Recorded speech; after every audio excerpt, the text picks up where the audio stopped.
वालेकुम।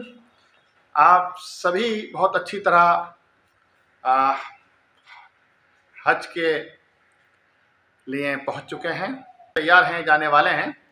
उनके लिए मेरा मशवरा है कि आप लगातार जो है चलते रहें, कम से कम 2 से 3 किलोमीटर डेली चलें। खाना पीने का अभी से अपना रूटीन बना लें। पाँचों टाइम की नमाज बाजमात अदा करना शुरू कर दें। कुछ मसनून दुआएं हैं, उनको याद कर लें। पहला, दूसरा, तीसरा, चौथा कलमा याद कर लें। जनाजे की नमाज याद कर लें जिन लोगों को याद नहीं है। और इसके साथ साथ एक बुकलेट हज कमेटी ऑफ इंडिया की भी, और बहुत सारे लोग फी सबिलिल्लाह किताब बनाते हैं, बहुत से आलिम लोग, उनकी किताबों को भी देख लें। ख़ास बातें हज और उम्रा करने के तरीक़े को समझ लें। एक अलग से भी मैं उम्रे और एक हज के 5 दिन पर एक वीडियो बनाऊंगा, जो बहुत ही मुख्तसर होगी और बहुत आसान होगी।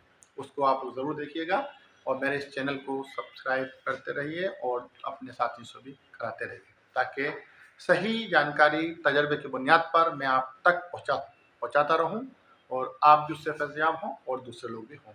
यही हमारा मकसद है। साथियों, जो लोग वहाँ पहुँच चुके हैं और मदीने के 8 दिन पूरे करके मक्का में पहुँचे हुए हैं, यानी कि उनका भी 1 महीने का लगभग मक्का में रहना होगा, तो आप अपने बजट को भी ध्यान में रखिएगा।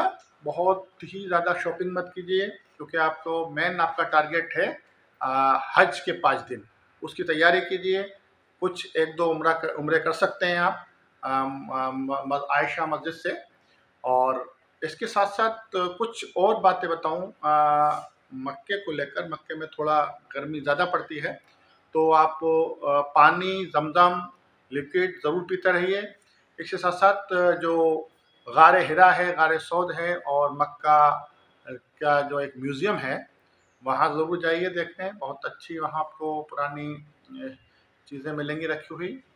और इसके साथ साथ सफ़ा मरवा के गेट से बाहर जाएंगे तो आगे चलकर मस्जिद जिन है, उसको भी देख सकते हैं आप।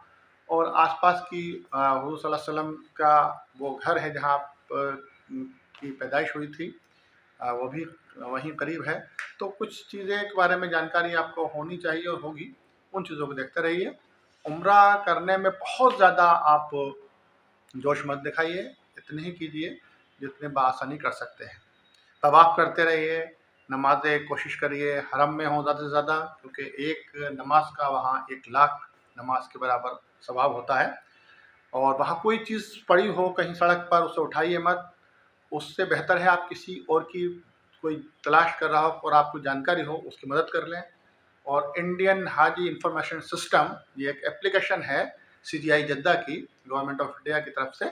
उसको सभी लोग डाउनलोड कर लें अपने मोबाइल में, और उससे आप चेक करते रहें किसी का कवर नंबर डालकर, पासपोर्ट नंबर डालकर, कि कहाँ ठहरे हुए हैं आपके साथी और दूसरों की आप कैसे मदद कर सकते हैं। उसमें डू और डू नॉट करके भी एक आइकन है, उसमें देखिए क्या हमें करना चाहिए, क्या नहीं करना चाहिए। बुलेटिन आते हैं, तो इस तरह की खबरें आप उसमें जानकारी ले सकते हैं। CGI जद्दा डेली एक बुलेटिन जो है एक जो है खबरों का एक बुलेटिन जारी करती है शाम को, तो उसको भी सुनते रहिए ताकि आपको ताज़ा तरीन इंडियन हाजियों की खबरें से आप रूबरू होते रहेंगे।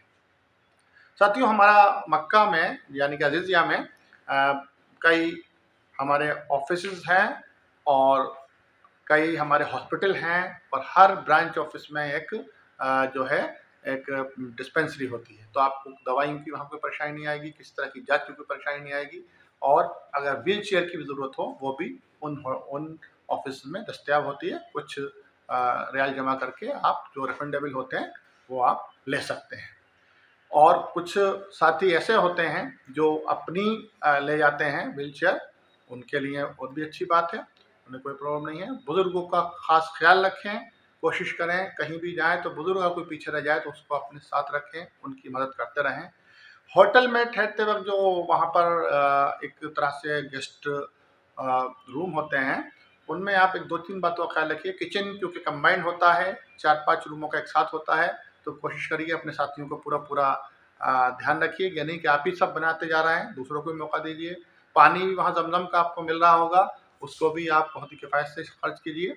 और देख लीजिए उसका फजूल खर्ची ना हो। इसके साथ-साथ हर किचन में 2 सिलेंडर आपको हज कमेटी की तरफ से आप ही के पैसों में से दिया जाता है।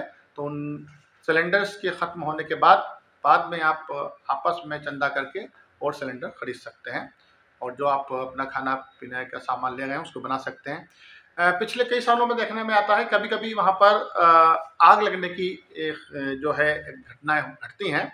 उससे बचने के लिए कोशिश कीजिए जो भी जानकार हो गैस को ऑन ऑफ करने का, चलाने का, उससे चलवाइए। और जो लोग जानकार नहीं हों और उस ऑटोमेटिक गैस होती हैं, अगर उनको नहीं आप चलाना आती हैं, तो आप किसी जानकार से पूछ लिया करें, ख़ास करके बंद करते वक़्त, इस बात का ख़्याल रखा करें। रात को जब सोएँ तो उसको सिलेंडर्स की तरफ से उसको ऑफ कर दें, ज़्यादा बेहतर रहेगा। फ्रिज जो आपको एक मिलती है, वो भी सबके लिए होती है, उस 4-5 रूम उस फ्लोर पर जो होते हैं, उन्हीं के लिए होती है। तो उसमें भी कोशिश करिए सबको उसमें जगह मिलनी चाहिए, कोई उस पर एक का कब्ज़ा नहीं होना चाहिए, क्योंकि ये आप एक हज जो है, ये दुनिया का वाहिद एक ऐसा काम है जो अ, करीब 30 लाख से ऊपर लोग होते हैं, ज़्यादा लोग होते हैं और एक साथ करते हैं।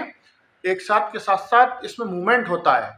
आप मदीने से मक्का आए, मक्का से फिर आप उम्रा करते हैं, उम्र के बाद फिर आप अपने रहायशगाह में रहते हैं और हज के 5 दिनों में ये मूवमेंट बहुत तेज़ी से बढ़ जाता है और एक साथ चलता है। मिना पहुँचते हैं आप, मिना से अराफात पहुँचते हैं, अराफात से मुज़दलिफ़ा जाते हैं, सभी लोग एक साथ चलते हैं उसमें।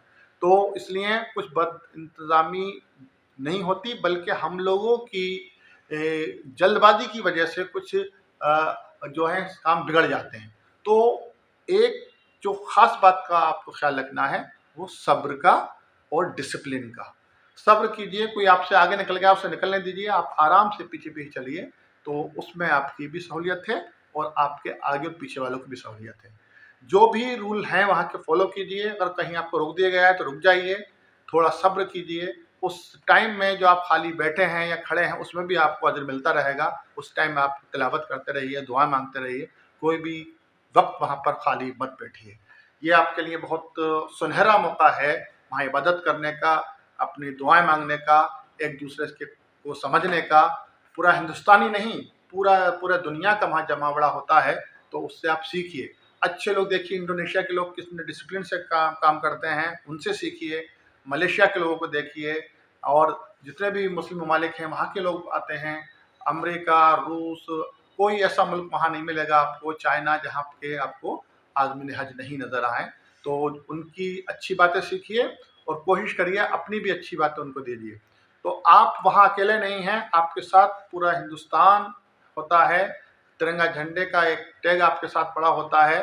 तो कोशिश कीजिए हर काम इतना खूबसूरती से करिए, आपका अखलाक इतना अच्छा होना चाहिए कि सब लोग आपसे मुतासिर हों, इम्प्रेस हों। यही मैं चाहूँगा और आप लोग भी चाहेंगे कि आप खुशगवार माहौल में हज का फ़र्ज़ अदा करें और उसके बाद इंडिया आएँ तो असल खरीद से आएँ। बहुत ज़्यादा शॉपिंग में टाइम ख़राब नहीं करें, ज़रूरी चीज़ें ले सकते हैं, बाकी चीज़ें आपको इंडिया में दस्तयाब हैं, यहाँ भी उसी रेटों में, उन्हीं कीमतों में या उससे कम कीमतों में मिल जाती हैं बहुत सारी चीज़ें। लेकिन एक तवाफ़ और एक ज़मज़म नहीं मिलता है वहाँ, ये कहीं पर, वो वहीं मिलता है। तो वहाँ खूब ज़मज़म पीजिए, खूब तवाफ़ कीजिए और कोशिश कीजिए कि आप बहुत ही अच्छी तरह से सबके साथ ये काम कर सकें। इसके साथ मैं आपसे इजाज़त चाहता हूँ, अगली बार फिर हाज़िर होऊँगा जल्दी। खुदा हाफ़िज़।